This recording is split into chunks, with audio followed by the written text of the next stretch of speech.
Estamos às vésperas de mais uma eleição e Campo Grande está no centro das atenções da mídia após uma ação movida pelo candidato do Partido Progressista Alcides Bernal, que culminou na prisão ontem temporária do diretor-geral do Google no Brasil, Fábio José da Silva. Para esclarecer melhor essa questão, eu converso agora com o juiz eleitoral, Dr. Flávio Saad Peron. Boa tarde, doutor. Boa tarde.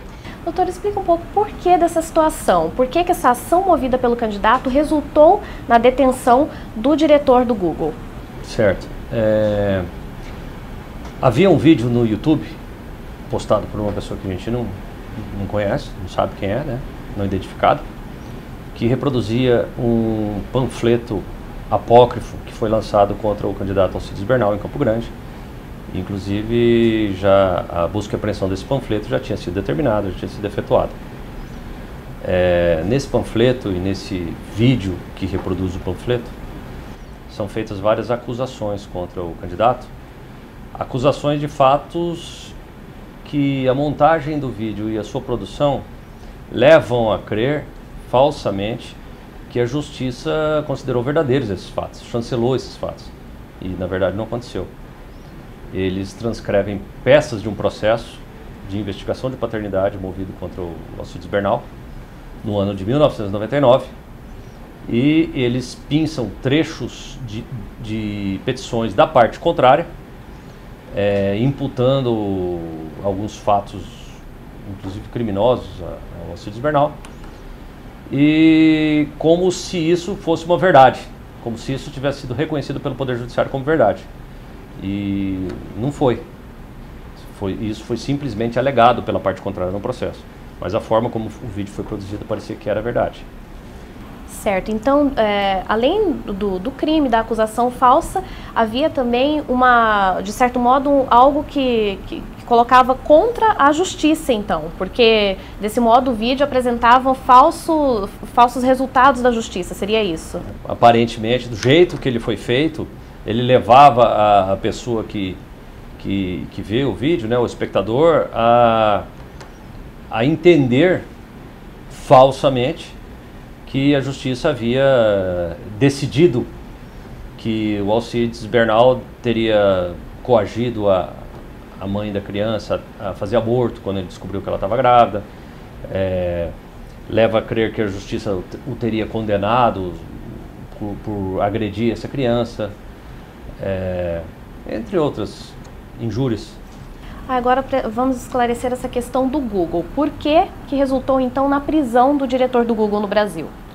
A prisão do diretor do Google foi determinada em razão da desobediência dele em tirar o vídeo do YouTube. A desobediência, ela configura crime. Desobediência a uma ordem judicial configura crime. E no caso específico das eleições é um crime eleitoral, previsto no artigo 347 do Código Eleitoral. Esse crime tem uma pena prevista de 3 meses a 1 ano de detenção. Então é um crime de menor potencial lesivo e ele corre pelo juizado especial. No caso aí seria pela Justiça Eleitoral, mas com as regras do juizado especial. Quando a Justiça intimou o Google para tirar o vídeo do YouTube, eles não tiraram. Foi intimado uma segunda vez, não tiraram. E da terceira vez que eles foram intimados, eles apresentaram uma defesa dizendo que eles haviam considerado que o vídeo não era ofensivo e, em razão disso e da liberdade de expressão e de manifestação do pensamento, eles manteriam o vídeo no YouTube. Bom, então eu proferi uma decisão dizendo que o YouTube não tinha poder jurisdicional para decidir se o vídeo era ou não ofensivo, que isso cabia à justiça decidir. E abordei o princípio da liberdade de expressão, dizendo que realmente a Constituição garante a livre manifestação do pensamento, a liberdade de expressão, mas que essa liberdade, esses direitos têm limites estabelecidos dentro da própria Constituição. Eles não são absolutos. A Constituição também garante a inviolabilidade da honra, da imagem, da dignidade, da intimidade das pessoas. E na medida em que o exercício da liberdade de expressão ofende esses outros princípios também consagrados na Constituição, começa a haver não o exercício regular desse direito, mas abuso do direito, que tem que ser coibido. Em razão disso, eu determinei ao Google que retirasse em 24 horas os vídeos, sob pena do representante do Google no Brasil. Nominei ele na decisão para que ele ficasse ciente. Estaria incorrendo na prática do crime de desobediência. Eles enviaram uma nova petição para o cartório eleitoral, dizendo que não retirariam o vídeo, mantendo a sua posição. Então, diante disso, eu não é que decretei a prisão.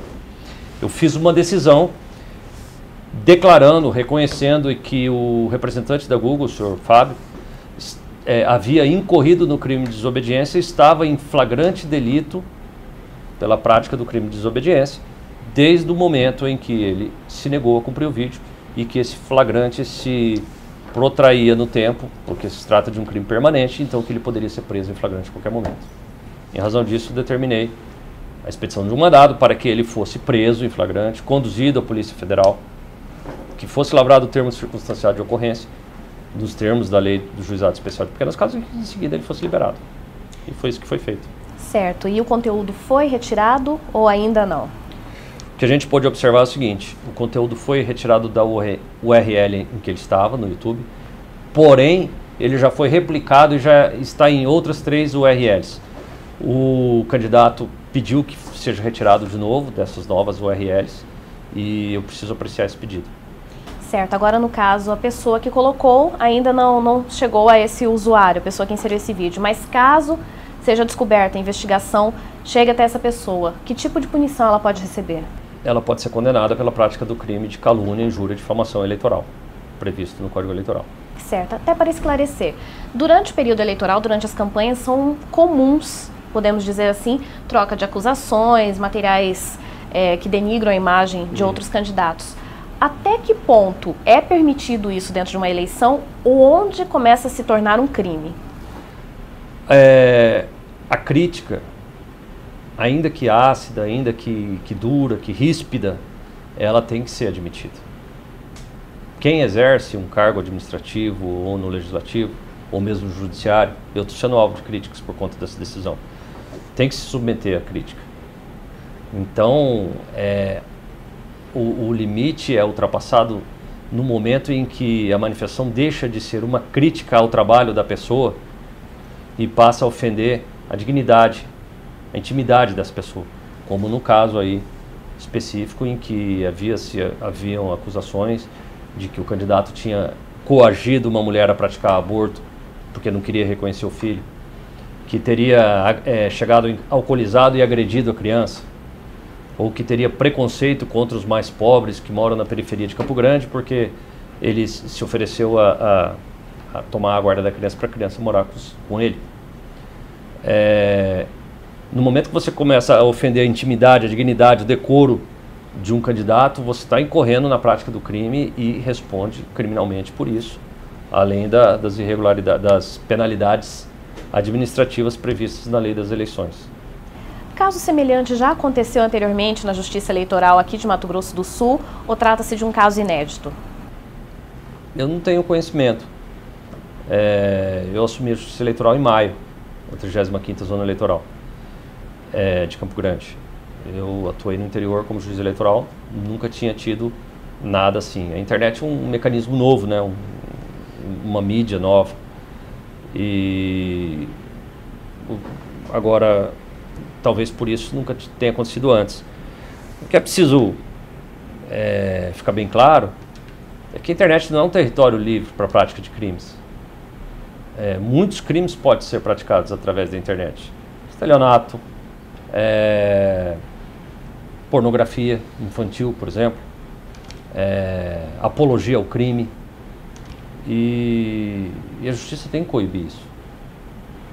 Não é uma liberdade absoluta de expressão que você vai permitir que pessoas denigram a imagem de outras com infração ao direito à inviolabilidade da honra, da intimidade prevista na Constituição, ou que incite alguém à prática de um crime.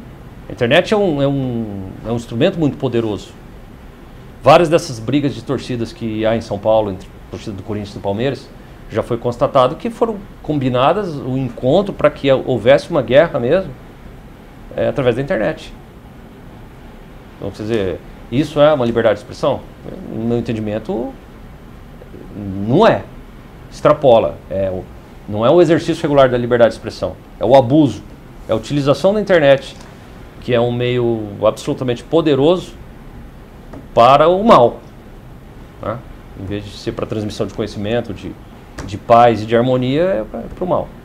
Já para encerrar a nossa entrevista, o senhor acredita então que fica, de repente, essa lição tanto para candidatos, cabos eleitorais, enfim, para que tomem cuidado ao utilizar principalmente a internet, que a fiscalização, que a lei eleitoral também está fiscalizando a internet? Sim, a fiscalização da internet, ela é prevista expressamente na Lei 9.504, que é a lei das eleições. Inclusive, uma das penalidades aplicadas ao YouTube de suspensão por 24 horas foi justamente com base no artigo 59.1, 59i dessa lei. Então, os candidatos têm que tomar cuidado, não só com ataques pessoais à honra, à dignidade do adversário, não só na televisão ou nos palanques, nos panfletos, na internet da mesma forma. A internet é um meio de comunicação como qualquer outro. Certo.